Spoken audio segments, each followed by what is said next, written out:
My name is Justin Hurst, and I'm here to present to you on my Culminating project, which is collaborative engagement post-pandemic, specifically contrasting in-person versus online engagement. I will do my best to do this as succinctly as possible because there's a lot of content. So before I get into it, what is collaborative engagement? There's a couple of things I need to define here. One thing I encountered going through the literature is there's a lot of different terms and a lot of different definitions for those same terms. So for the purposes of my project, I define collaborative engagement as a set of practices that connect government, the public, and then key interest groups. Specifically, I look particularly at two groups, practitioners and participants.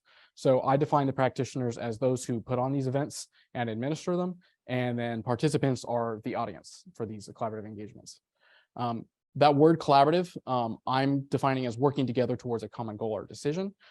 Typically, with regards to policy, they can be upstream or downstream of policy. So upstream being these efforts are working with large groups of people to determine what a policy should look like before it's passed, versus downstream is the policy is already passed, and now it's really just talking about what does the administration of it look like.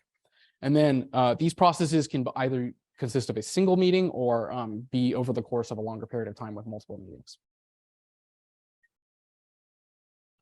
So what really brought about this project is a couple of recent developments in the field of collaborative engagement, specifically new technology and then the COVID-19 pandemic. So on the technology side, over the past decade or so, there have been a lot of different technological innovations. So some examples being a lot of the online platforms that we now use. I mean, right now we're using Zoom. And then also, in addition to that, there's a lot of in-person technologies that you can incorporate too, such as instant polling apps that are often used in meetings. And then with COVID-19, one of the things that happened is a lot of the work that the different state agencies did with public engagement were forced to go online, much like people were forced to start attending work remotely or attend their meetings remotely. And with the two of these things together, you have this widespread understanding of different public uses of technology. So the fact that Zoom is now a household name, I think, speaks to this. And that makes it a little bit easier for practitioners particularly to engage with different members of the public on these online platforms. My specific research question is, what are the important process implications for both practitioners and participants in collaborative engagement efforts, specifically in the differences between online and in-person engagements?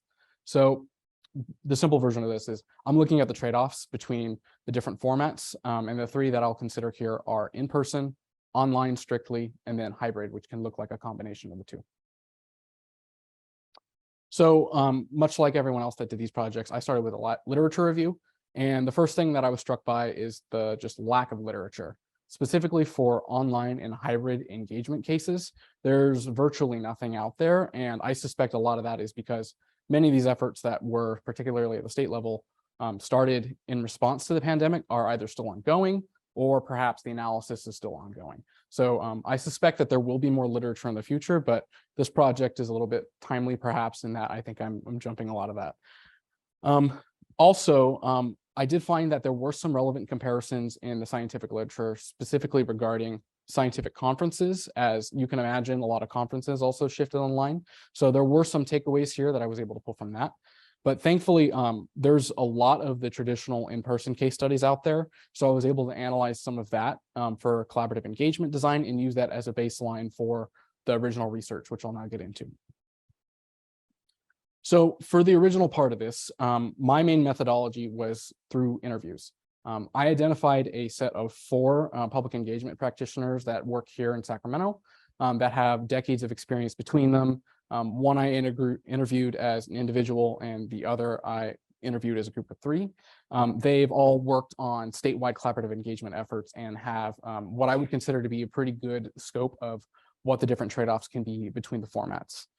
I asked them a lot of different questions, particularly about those trade-offs specifically, but then I also get into some more case study specific questions.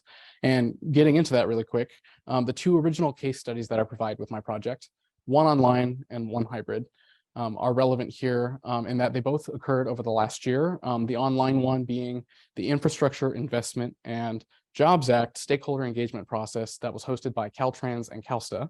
That was a year-long process with a lot of different meetings, only online. And the other being the Multi-Benefit Land Repurposing Program Block Grantee Orientation hosted by the California Department of Conservation. And that was a 1-meeting hybrid meeting.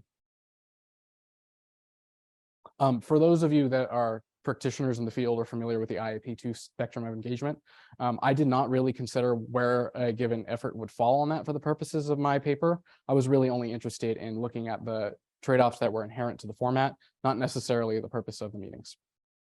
So this is a big table of findings, and there are 3 pages of these. I had a lot that I got out of these interviews, and I think it would take probably over 10 minutes to go through all of them. So I'll just pull some of the highlights. I break them down by engagement type. So first we have in person. Some of the things are what you might expect. So an advantage being that, if you're in person, you might not necessarily need as much of an internet access depending on how you design your engagement effort. But I found some key takeaways being that, especially from the perspective of practitioners, in-person engagements can be pretty expensive, and they require a lot of time to plan and resources to staff, particularly if you're reserving a venue and you need to try it out beforehand. But some of the advantages being both for practitioners and participants is that they are very useful for bringing people together. And on the practitioner side, you can establish a sense of trust between the people putting on an effort and then the community that you're trying to reach out to. And then within that community, you can develop a sense of community as well as provide networking opportunities, which is often a motivation for people to go to these. For the online, some of the biggest advantages were that they were very quick to plan, quick turnaround time, easier to adjust on the fly. And then for participants, it's a huge advantage not really necessarily needing to travel. And then the drawback being for participants that if you don't live in a place with a reliable internet connection, that could affect your quality of experience. And then finally, getting into hybrid.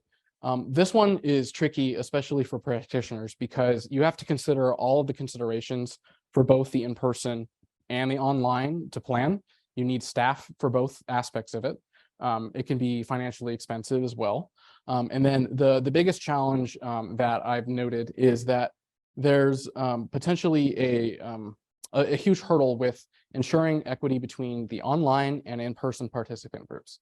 This is very much like a high risk, high reward option in that you can provide a lot of different options for people. For example, to like if you have one community in an area, but then other people that want to attend, you can incorporate everyone.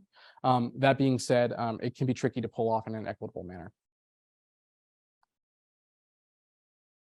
So pulling all this together, practitioners need to consider things before choosing a format, such as cost, staffing, other resources, what timeline is available, as well as the geographic spread of where the participants are located. For participants, some of the key takeaways being, well, do you have a reliable internet connection to attend online or on a hybrid option?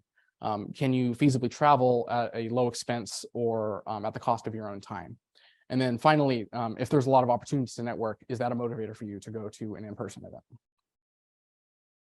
Some of my final thoughts on this, if I had to succinctly summarize the 3 different formats, the in-person is really good if cost isn't as much of a factor and you're really interested in community building or networking. The online is a good option if you have a lot of quick turnarounds, as well as you're trying to cover a wide area, like for example, if you're trying to do something across the whole country.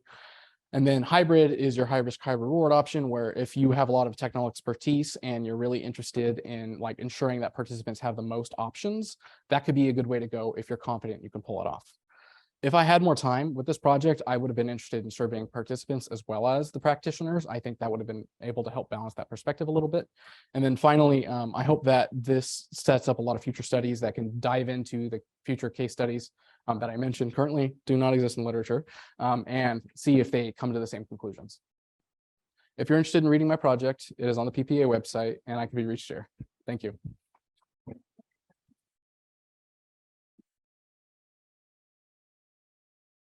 Any questions?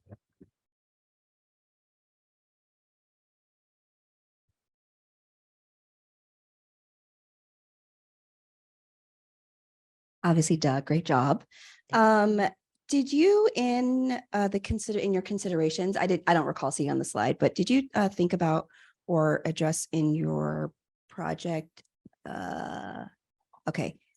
paying folks for their participation in either the hybrid or both? So I will note I did also, I cited the Rubin model in my larger project, but I didn't get into enough of it because I hit the page limit pretty quick. I do think that that is a good option for compensating for some of the drawbacks, particularly for the in-person component. I think it's an interesting area of study that I unfortunately didn't get into.